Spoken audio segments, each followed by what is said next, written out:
What's up, Giants fans, Hub watchers, YouTube subscribers, Twitter and Instagram followers? It's your boy Noname back at it again with another New York Giants video. Now, if you're tuning into this, you probably saw part 1 of my season recap. If you didn't, please go check it out. In there, I covered like the off season, talking about trades, the draft, signings, all that, and the first 2 games of the regular season. Here I'm just going to continue it, and I don't want to keep you guys long, so let's just get right into it. And then Daniel Jones debuts against the Tampa Bay Buccaneers in Week 3 of the NFL regular season. And my, oh my, can you ask for a better debut of a quarterback? Like, for real, can you ask for a better, more storybook first game, first NFL game, first NFL win, first NFL statement of a quarterback? Not just any quarterback, the quarterback taken 6th overall to the New York Giants, to the franchise of the NFL, and a quarterback that was hated on, spoke down upon, all in all dragged through the mud all off season long. He proved some people wrong in the preseason. They still hated on him, and then he came out and he proved them wrong again in the regular season. I mean, this guy did everything he could against Tampa Bay, and then it was one of my favorite games I ever saw, and now it's still Giants versus Bucks in what at that point, by the end of the season was an absolutely meaningless games. The Giants versus Bucks is one of my favorite New York Giants games of all times because of like the subtle story that's within it of Daniel Jones, and that's why I love it so much. Like, this game made me a believer. It really did. And I realize that now more than I did when I saw it, more than when I made my reaction video. But this is the game where Daniel Jones captured me and enamored me and made me realize that he's the franchise QB of this team, man. I mean, just going off his stats before we go into it, because I know you guys know what happened, but just going off the stats, man. 23 of 36, 336 yards, 2 touchdowns, 0 interceptions, right? Let's talk about that. Let's talk about the fact that it was a comeback win. The fact that the Giants were down for the first half of the game, right? Let's talk about that. The fact that the Giants were down 28-10. What is that? That's like, what, 3 scores? That's a 3-possession game in the second half. And this man DJ brought them back. The rookie brought them back. The so-called guy who was overdrafted and belonged in the 3rd round brought them back. The guy who a lot of people believe didn't belong on the New York Giants brought them back. He proved who he was in this game. Oh, and let's not forget he had 2 rushing touchdowns too. I can't believe I almost forgot that. He had 2 rushing touchdowns too. In fact, his first touchdown in the NFL was a rushing one where I think he went for like 10 yards, maybe a little bit more than that or something like that. And then the second one was the game winner. The sea parted like Moses in the Red Sea, and then bam, he just went in because they left him open. They were sleeping on him. They thought all he could do was throw. They forgot that this kid has wheels. People forget that he has a couple 50-plus touchdowns in his days at Duke, where it was on the ground by himself and not through the air. But Daniel Jones had probably, like I said, it's one of my favorite Giants games of all times, and it is a meaningless game, but for me, I love it because of the subtle story. I love it because he came out there and he played to win. I love it because it was a comeback win, and I love it because the team accepted him in that moment, and the team accepted him. They rallied around him, and they believed that they were going to win because this kid was going to lead them to that victory. You listen to the sound bites of it where Daniel Jones comes out and he's like, let's go effing score, let's go effing win this thing. The team did it because they believed in him. You know what I mean? You don't see that. You don't see that with any other rookie quarterbacks out there, man. That's leadership. And that's a team believing in you. You know how hard that is to gain on any team, let alone a professional football team? Like, come on. And that game had everything, man. The only thing that went wrong in this game was Saquon going down, which I was still really sad about, but it was very much overshadowed by how happy I was that Daniel Jones had such a great debut and we won. But Saquon did go down with an ankle injury during this game, and he was projected to be out for like 8 to 10 weeks, and I was freaking out because I was like, oh, we got no way of coming back, record-wise without Saquon.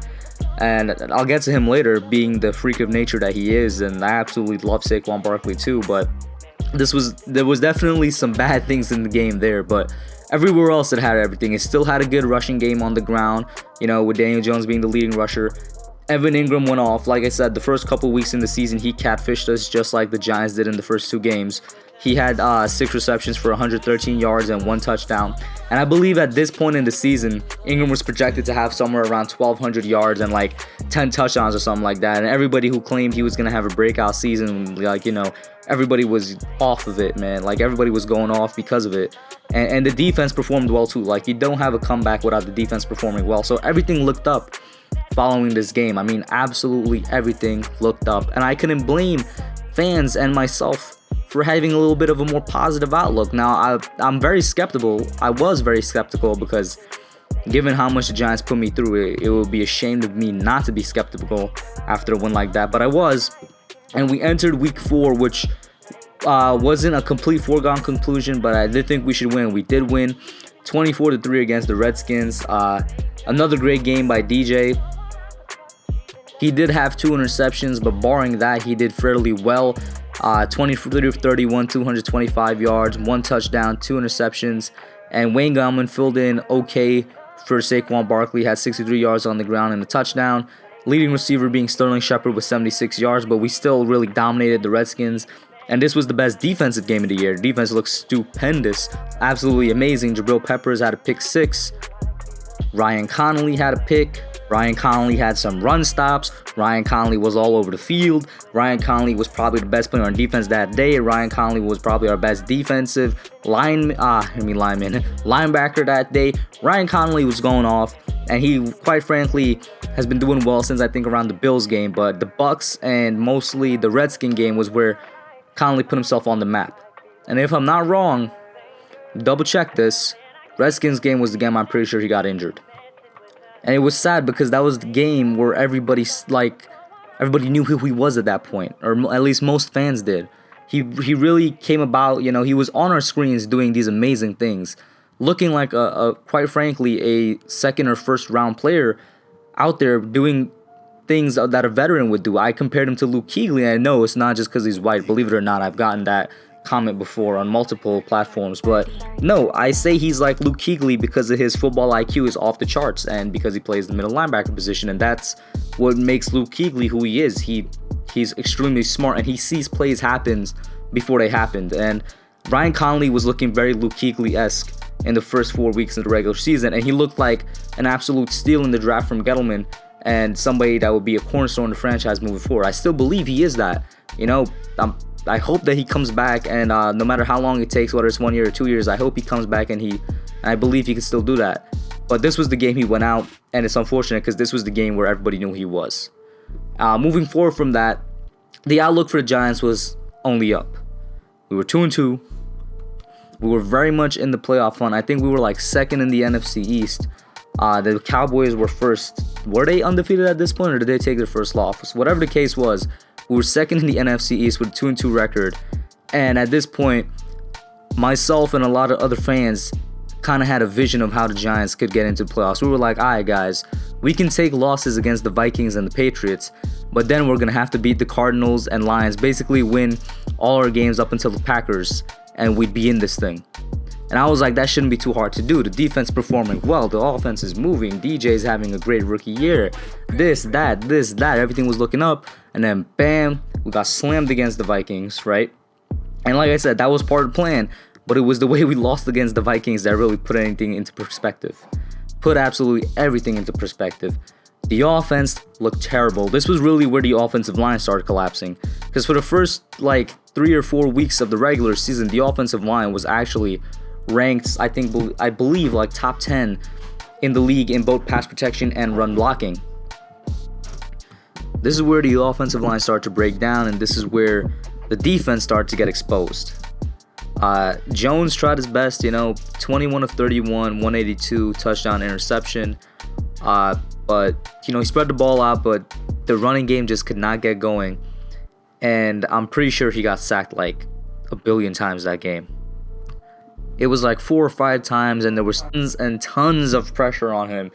And, man, this is where the downfall really started. And it's not at this point I wasn't freaking out, because the two teams we beat, it's not like they were world beaters or anything. They were the Redskins and the Bucks, and the Vikings were a very, very talented roster, still are.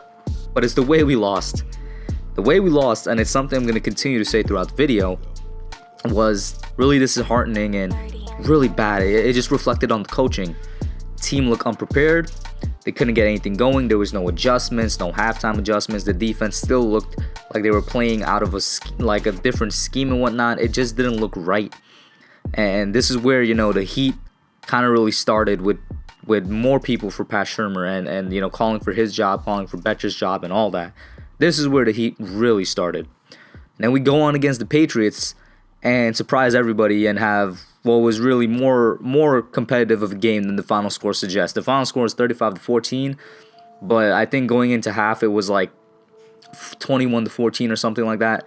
And it was a really competitive game for the first half, and then the team collapsed once again. The defense, this is once again was one of the better performances of the defense all year. They performed very similarly to how they did against the Redskins and the Bucks during the comeback period, but the defense really just shined here. The special teams really shined. You know what I mean? We got pressure on Tom Brady and that New England offensive line. I believe there was a pick. Yeah, I think Jack Rabbit got a pick. We had a sack by Alec Ogletree, a sack by Lorenzo Carter. There was a half a sack by Marcus Golden. There was a recovery for the ball in the end zone by the special teams, which led to one of our touchdowns. It was just an all-around great game, but we still lost. You know, and that's not exactly something to be, you know, too down upon. It's the Patriots. And then we go up against the Cardinals, and this is where the team really takes a nosedive. This was supposed to be a game that we were supposed to win. You know what I mean? The Cardinals, while not the worst team in the league, were very far from being one of the good teams in the league. And we had a great chance to win this game. I mean, when you look at these two QB stats, you would think that the Giants did win. Kyler Murray only threw for 104 yards, 0 interceptions, 0 touchdowns. And Daniel Jones threw for 223 yards with a touchdown and an interception.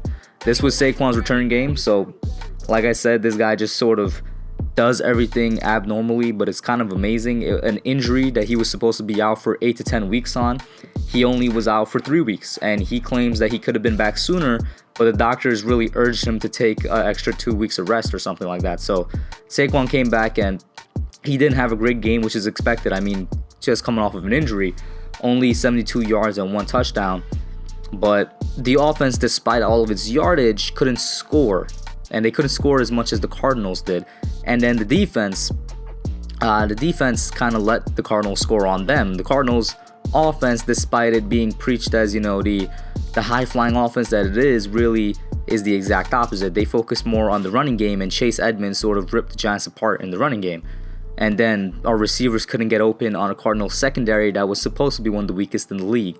So once again, coaching and all that, and the team itself, this is where it all really head downhill. We went up against the Lions, another winnable game, lost 31-26. We went up against the Cowboys, a game that at this point was winnable because of the record at the time. The Cowboys, they were 5-3, and their wins came against teams that were not impressive at all. They were kind of like empty calorie wins, and we got blown out at I think this was a home game. Yeah, at home, blown out.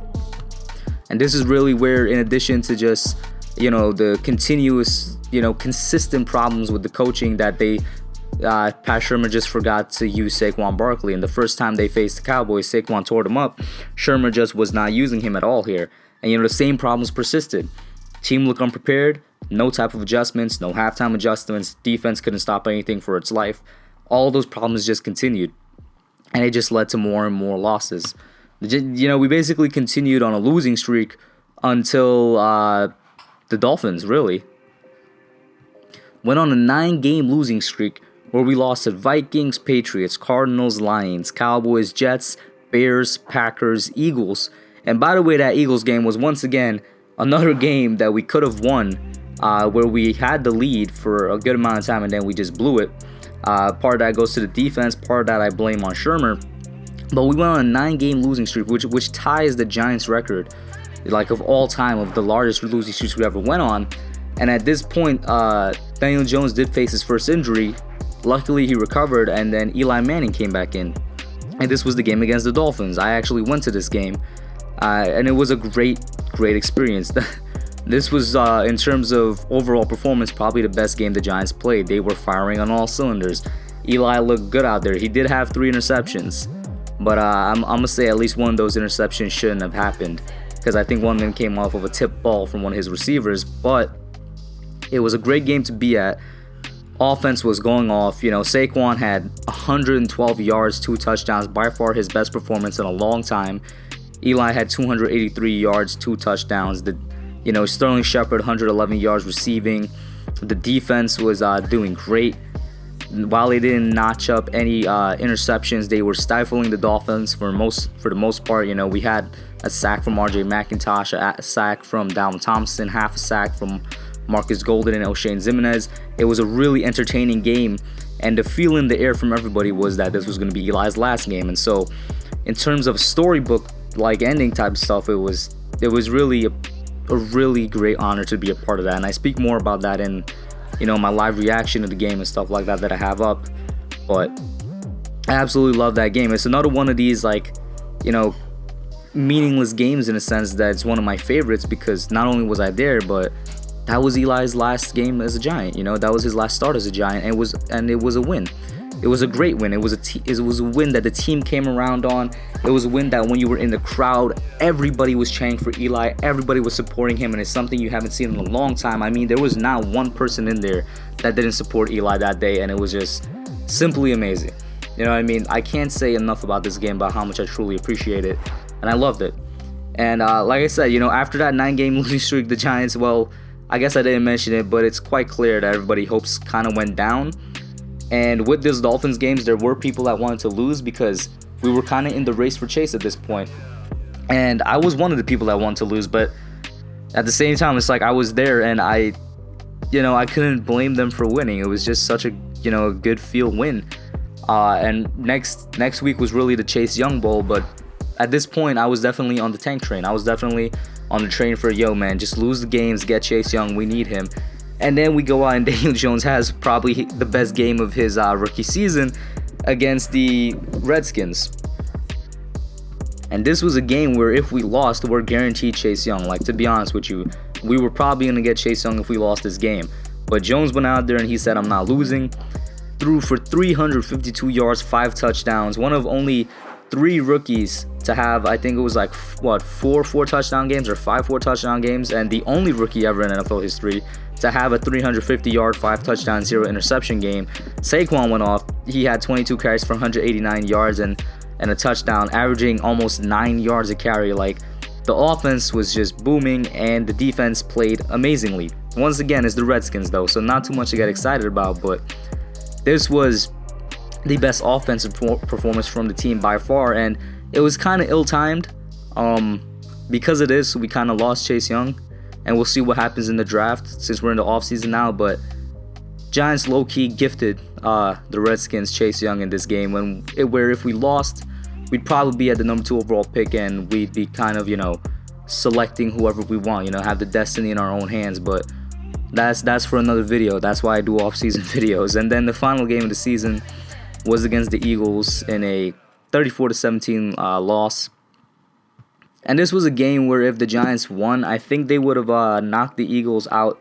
Yeah, if the Giants won, it was very complicated, and the Cowboys won, they would have knocked the Eagles out of the playoffs, and the Cowboys would have gotten into the playoffs. So the only thing we were really playing for here was to knock the Eagles out. But, well, the Eagles just had our number for about 10 years now, so that didn't happen. But Jones still put up great numbers, 300 yards and a touchdown, interception. And we ended off the season, a season that at the beginning everybody thought should have been a winning season, to a really confused losing season, a 4-win season where there was a lot more lows than the highs, but the highs were like mountainous in height. Daniel Jones being one of them, Ryan Connolly for a short time of him being there being one of them, Saquon Barkley making the recovery from injury being one of them. But the lows being, we all realized going into the offseason, we needed a new coaching staff, and we needed one fast. We needed to turn around this ship really fast, because the core of this team is young, and they only have a certain amount of years where we could keep them all on the team at the same time. And the coaching staff at the time, and Pat Shurmur and James Bettcher, weren't going to cut it. And like I said, guys like me, I wanted Shurmur gone from week 2. But by this point, it would be hard pressed to find a Giants fan that want him to stay. So it's just like we all knew what we had to do. and we all knew that we're probably gonna head for another phase of the rebuild, maybe kind of a retool within the rebuild, and we'll see what happens. And what do you know? First things first, as soon as the offseason hits, Shermer's fired like just like a couple weeks into it, and nobody was shocked, and everybody welcomed it. But yeah, there's the 2019 season recap for y'all. I mean, from Shermer's firing onwards, it's honestly the 2020 off season, which is the vids I've been doing for the past couple months. So that's my recap for y'all of the entire 2019 preseason, off season, and regular season. Let me know what you guys think. Like I said, this is a video. This was my very first video on YouTube for the 2018 season last year, so I just wanted to do it again. Just because, you know, it's how I started off the channel, and it's also just nice to recap the seasons, you know, go over everything so that we'll kind of have a nice pretext, a nice context of stuff going into this offseason and whatnot. And that's about it. Let me know what you guys think. Put your comments down below. Like, share, subscribe. I'm out. Alright guys, thanks for watching. Put your comments down below. Make sure you smash that like button, subscribe, and turn on post notifications. Until next time, I'm out. Yeah.